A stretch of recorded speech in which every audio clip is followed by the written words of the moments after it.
got the machine in the mandrel for the dividing head. I've got it mounted between centres again. It's running 105 RPM in back gear. You're taking the 80 thou cut, 40 thou side. I've been experimenting with different feeds to try and get the chips to break instead of come off in big long stringy bastards like them. As it's stainless steel, it doesn't like to break the chips. Not with a sort of tool off or anyway.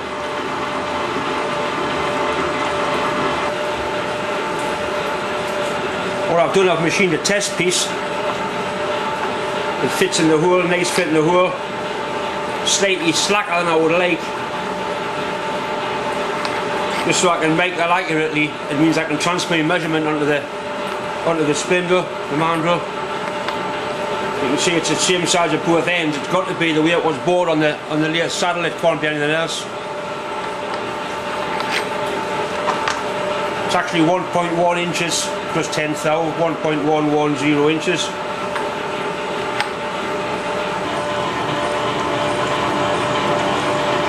It's actually putting a good finish on. I'm not worried about the finish at the minute. I just want the metal off.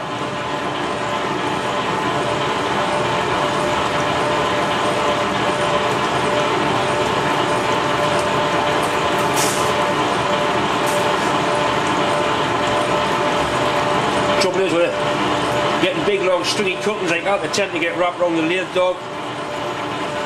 Whatever you do, don't put your hand in there and try and pull the bastards out. They're sharp, they're hot.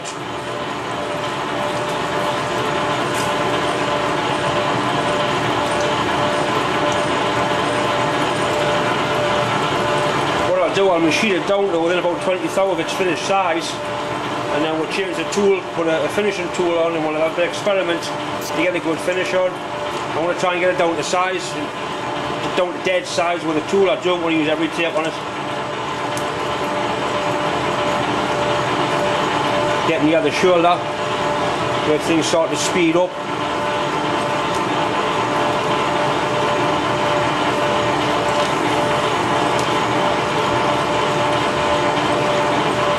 The hand on the clutch trying to disengage it.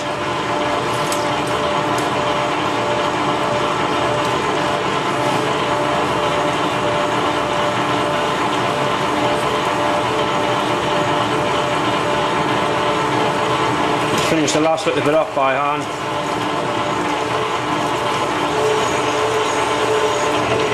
A rough measure.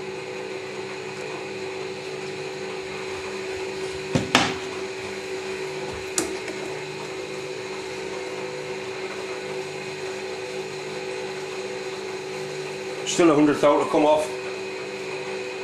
Good 100.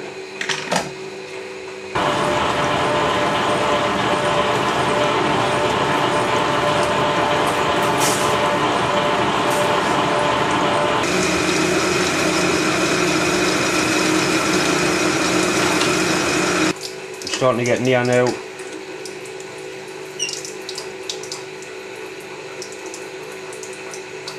$150, $130. Now we're getting near. What I'm going to do, I'm going to put that tool in. I'll sort the shoulder out.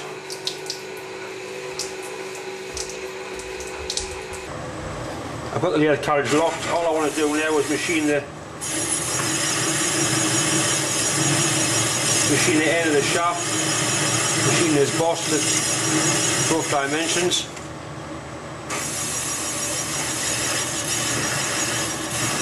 The drone says 1/4 inch, I think I'll make mine 3/8 because the whole thing's slightly larger.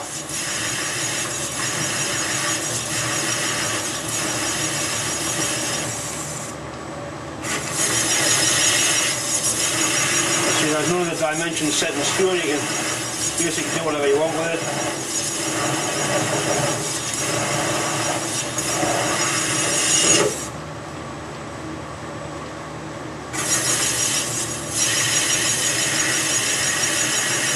You can see how nice this stuff machines, the stainless machines.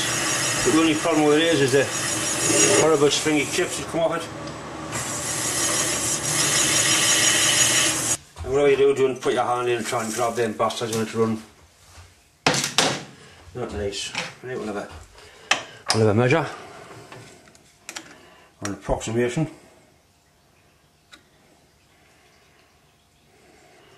390. We'll leave it at that, and we'll do a final cut under power. There's still a fair bit to come off this shaft, so what I want to do, I want to play around with different speeds and feeds to see what sort of finish I can get on it. The tool we're using is a right hand knife tool, tip tool. Looking on your centres, so I don't get too tight as it expands.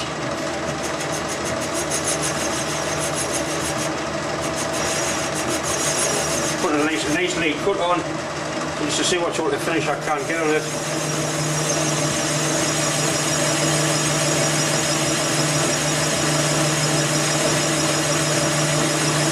Cut and dry and just putting a reasonable finish on. I'm just putting a good finish on. I don't want to cut full length.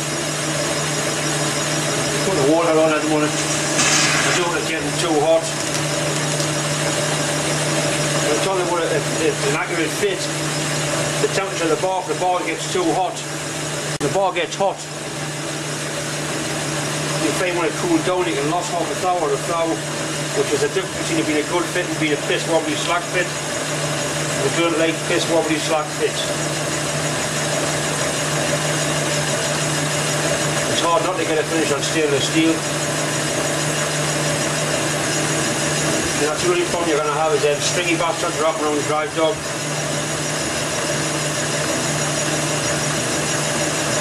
Look at it.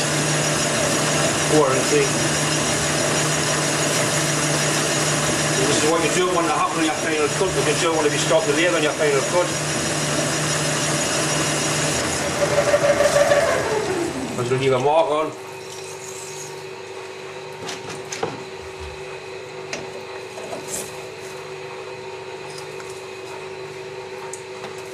That's a nice finish, that. A measure of it. I'm going to get excited and take too much off the bastard.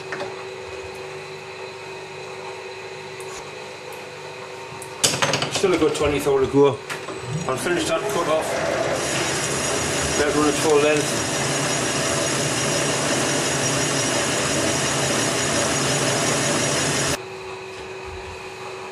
And measure the bar both ends. So right at this cutting. Reading a 22 thou there.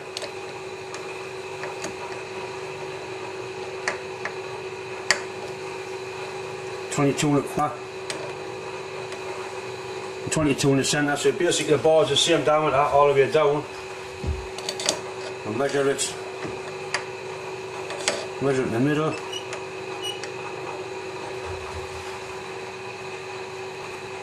So 122 thou, and I want 110, 111. Just 10 thou to come off it. What I'll do, I'll dial 4 thou in, take an 8 thou cut.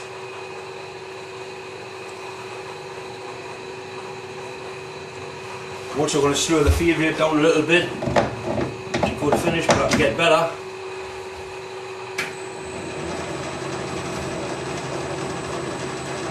So do here. The mandrel's 3 or 4 inches longer than it needs to be, so I can play with this end.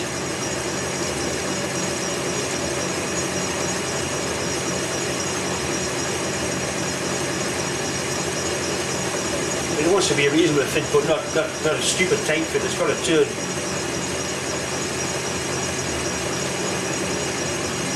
Now stop it and have a measure.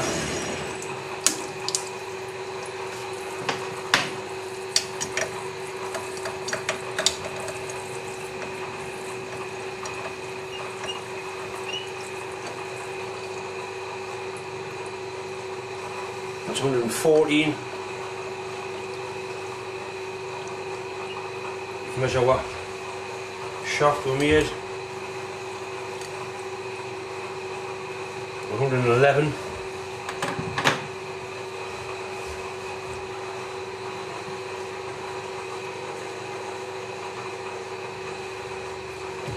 Dial that thou in. Getting near now, reading here.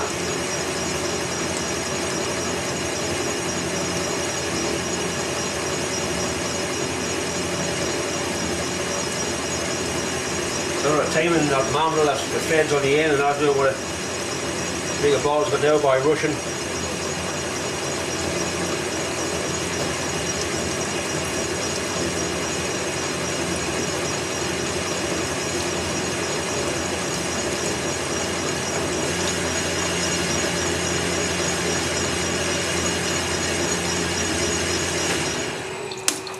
Do it again.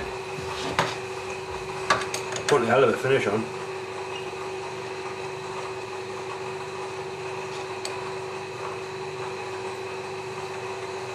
I reckon that size.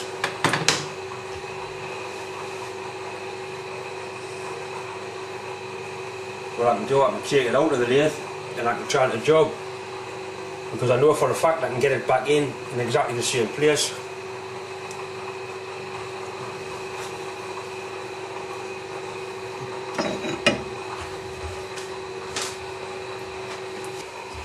Then we'll give it a try.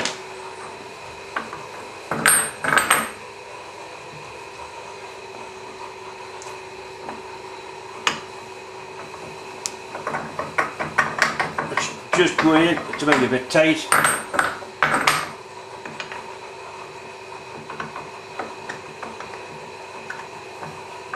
It's actually pretty canny. See how easy and quick it is to take it out when it's mounted this way. If this was in a... that bastard. If this was in a 4-jaw choke, you'd have a hell of a job trying to set it back up again. You would never... I'm saying you would never... you would struggle to get it to run as true as it was.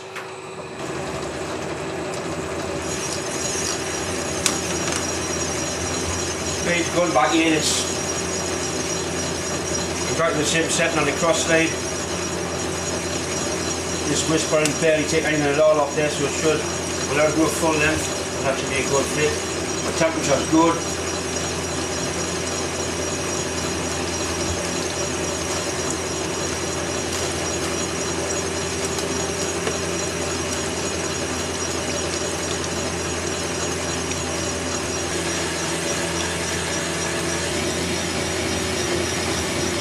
Quite merrily there, nice and gentle, nice and slow. It's putting an amazing finish on it.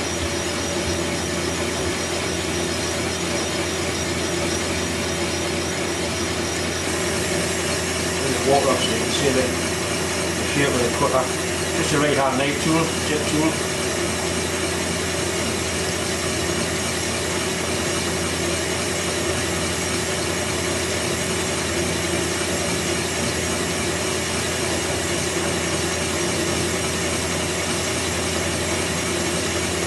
Once you commit yourself to a finished cut like this, you can't try not to stop the lathe because it'll leave a mark.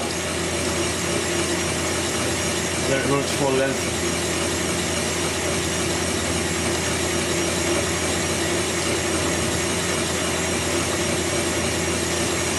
Once you get it to the shoulder, I'll be able to back out of there, drop the carriage up and back out and put a finished cut on the shoulder.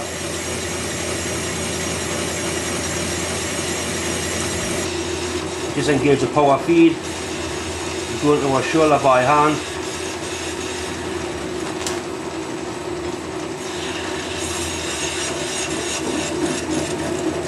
Drop the carriage off.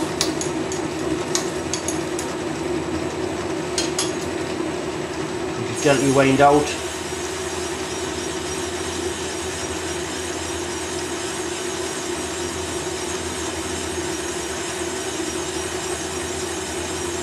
Let's put a nice finish on there.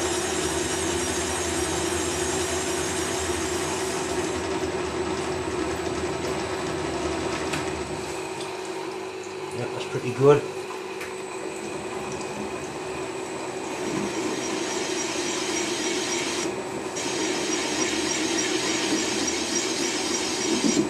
Nice chamfer on that end. Put a chamfer on the other end. Yeah, we'll get it there.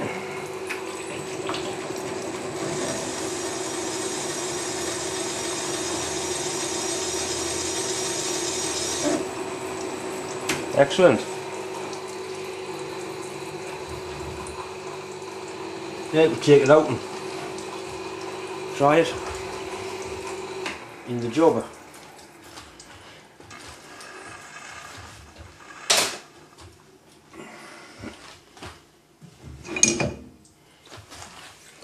Okay, moving to the tooth, we'll try it in.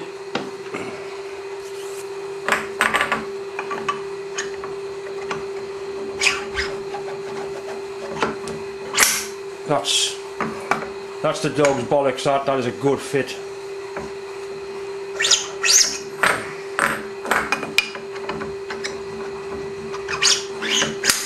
Hang that in there with a little bit of grease on it.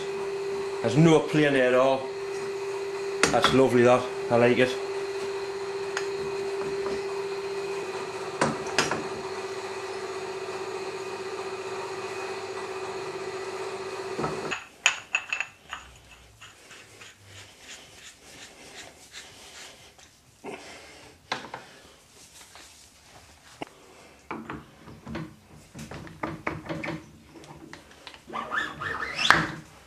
Yes, I think we're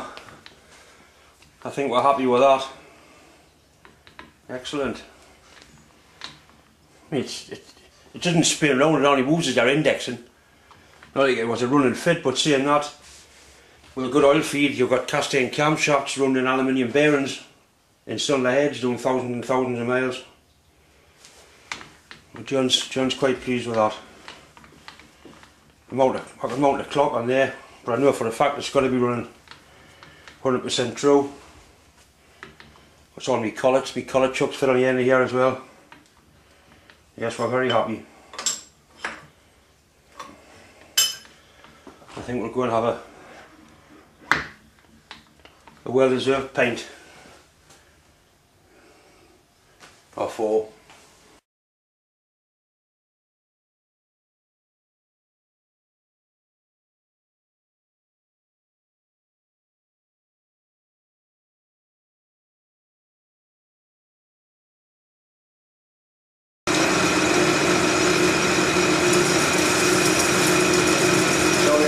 Bastard, I tried to rock a wall.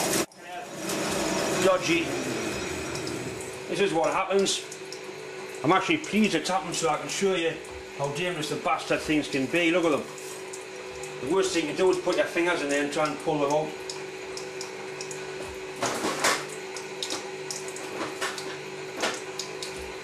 Put your hands to ribbons there and they're sharp, horrible bastard things.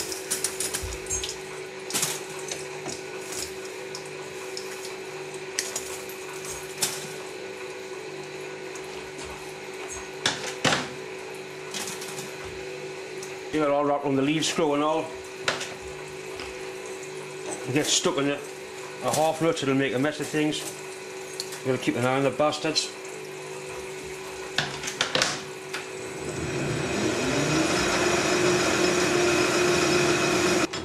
Just engage our power feed. Oh, you bastard! You see how easy it is? A moment not thinking. That's all that was, one moment not thinking. Isn't there any damage, but